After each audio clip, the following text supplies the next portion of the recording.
pounds. The title's up for grabs. Bruce Carrington and Iman Lee. Yeah, Carrington, the Atlas Thompson Kids native, the 19-year-old, defending his 132 crown against Lee, the product out of Yonkers Pal. Has won Metros, still a young fighter. I think he's going to try to come out and be very aggressive early on in this one.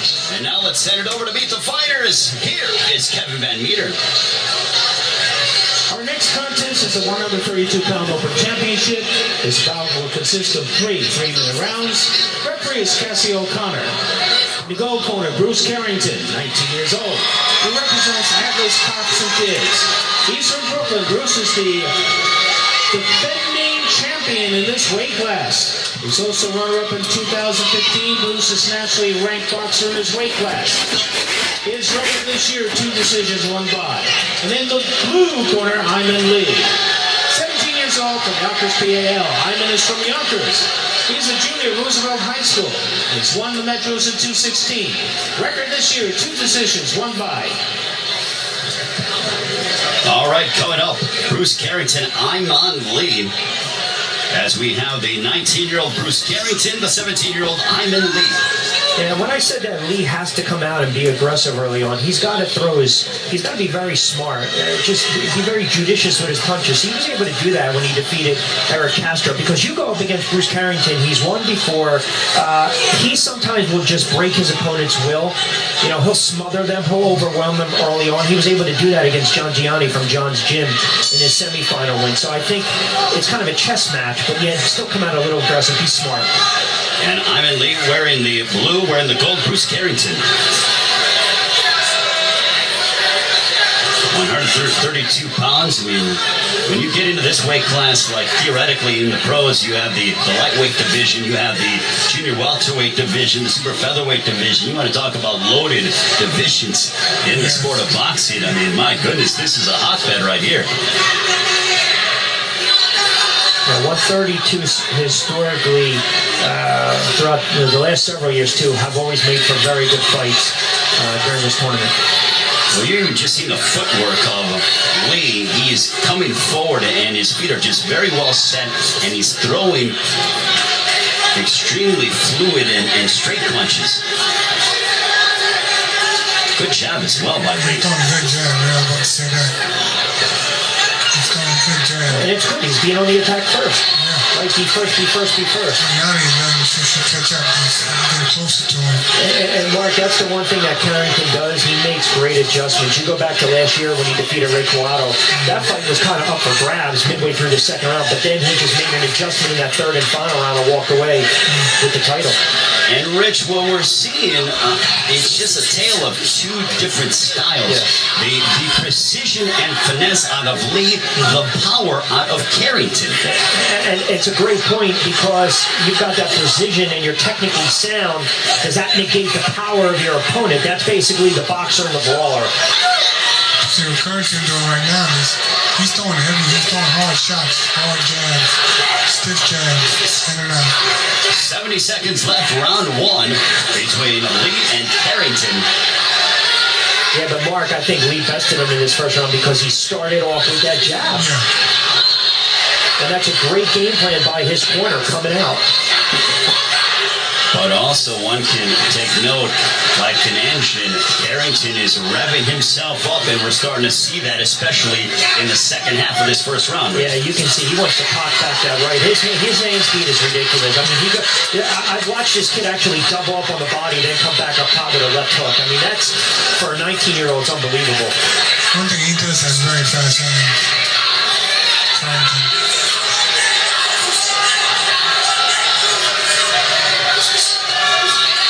Right-hander backs up Lee, and now Carrington is going to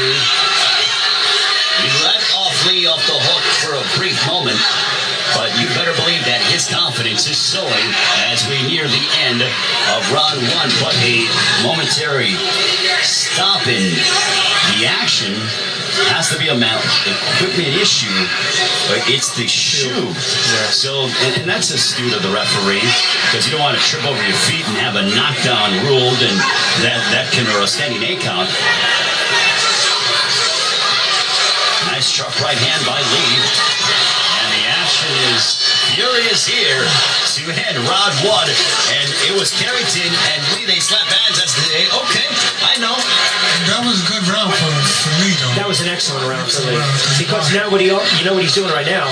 He's making him think. Exactly. He's making Carrington think, all right, I'm in for a fight. This is not going to be a walkover. Now I got to step up. And I said that. You go back to his fight against Castro in the semis, he was very patient, but again, judicious with his punches. Let's take a look at some of the work here from this first round. He's throwing a good jab. He's been throwing good shots. Yeah, look at the way he just doubled up right there, though.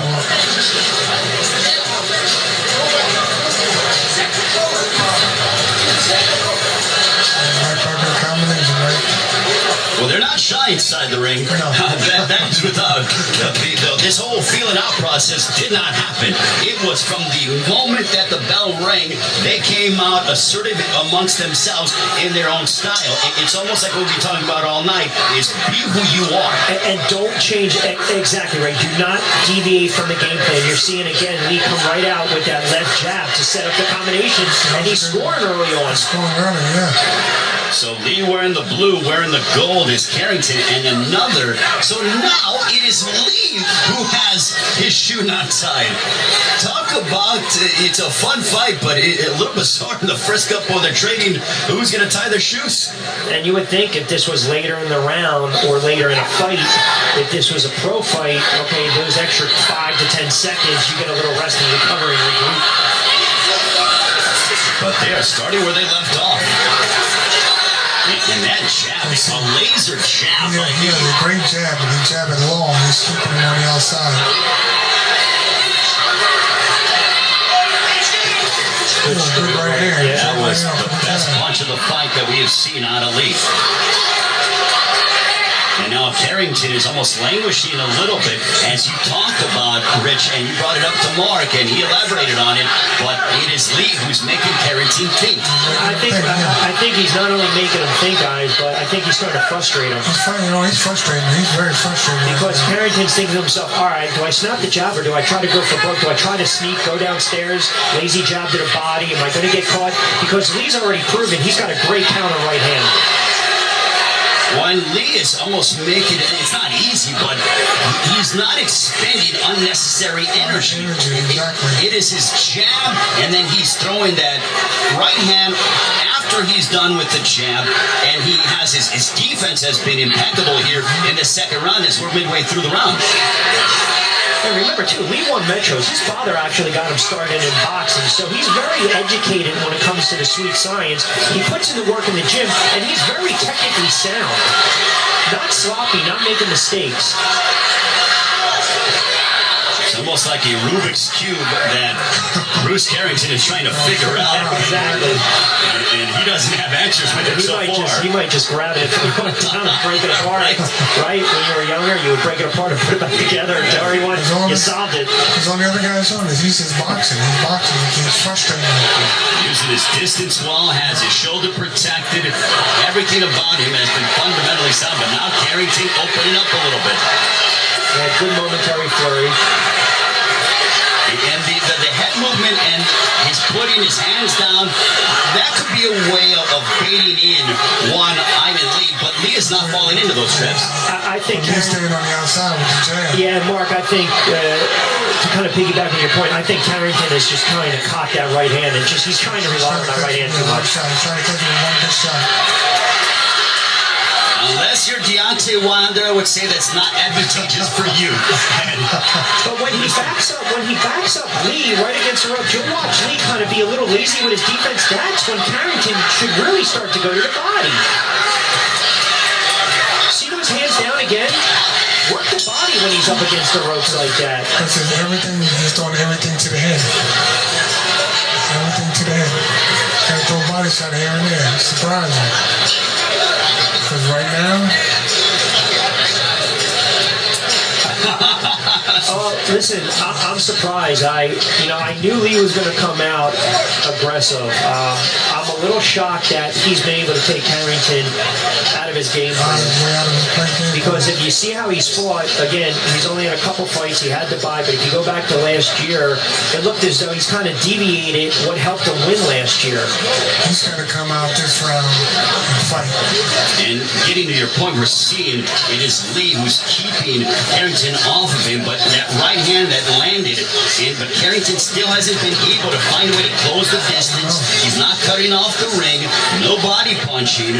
That single shot, if it's not there, you got to go to plan B and plan C. He's got to come off, you got to throw some punches this round. Third and final round, Carrington wearing the gold, wearing the blue is Lee. Yeah, the issue is Sam's running out of the hourglass. You just can't rely on that jackhammer right. It is no different than being a pinch hitter, and you, in order, if you're down and the home run ball isn't coming, you got to get singles, you got to steal, exactly. You got to bunt a guy over. I have Lee winning the first 2 rounds. Yes, me too. And now Carrington is starting off. He's sitting down on his power punches, but it is Lee who continues to use that jab, doubling up on the jab.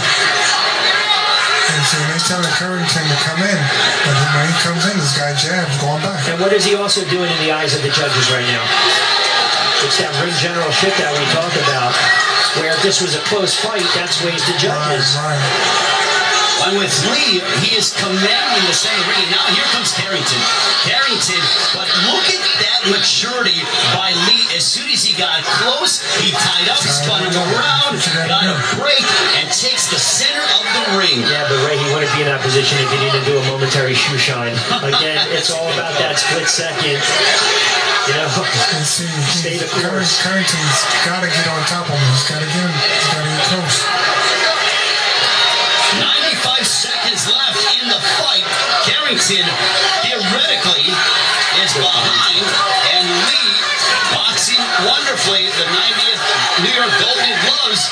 They're at Hammerstein Ballroom Manhattan Center.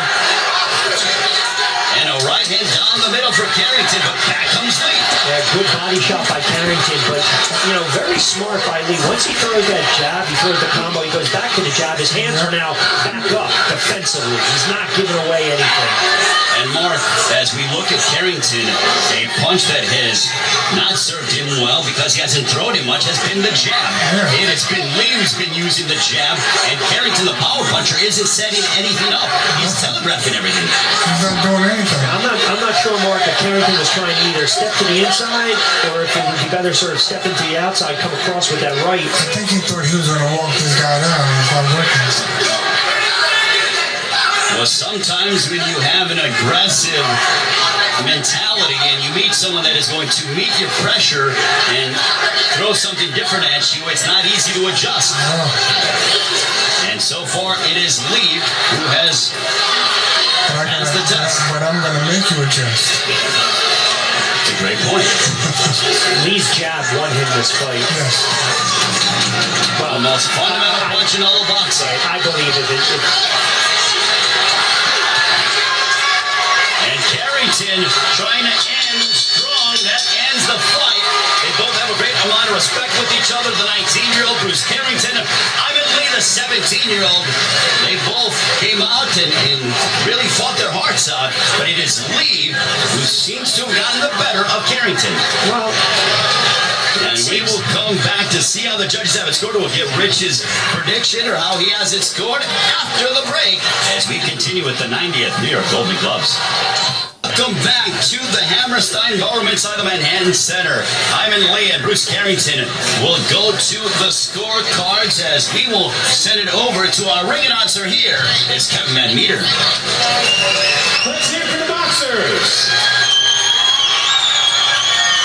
Your winner, 132-pound open champion is from the gold corner, Bruce Carrington. That's absolutely horrible. Bruce Carrington gets the win, and I think all of us are absolutely stunned here. That's horrible. See, that's the one. It's unfortunate. That's the one negative to amateur boxing that will never go away. Iman Lee clearly won that fight. He used his jab, and I'm just hoping you don't look at somebody's pedigree or background and the fact that he's a defending champ, and you give it to the young man. And I really feel for Lee. And I do. That discourages a lot of fighting. Of course it does. It really does.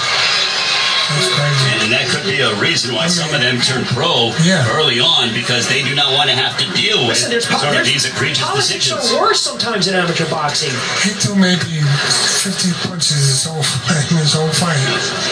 Lee gave him a boxing lesson, but Carrington... And to the viewer at home, you might see the highlight and all of a sudden trying to encapsulate the fight on him landing a couple. That's not the story. Iman Lee won the fight.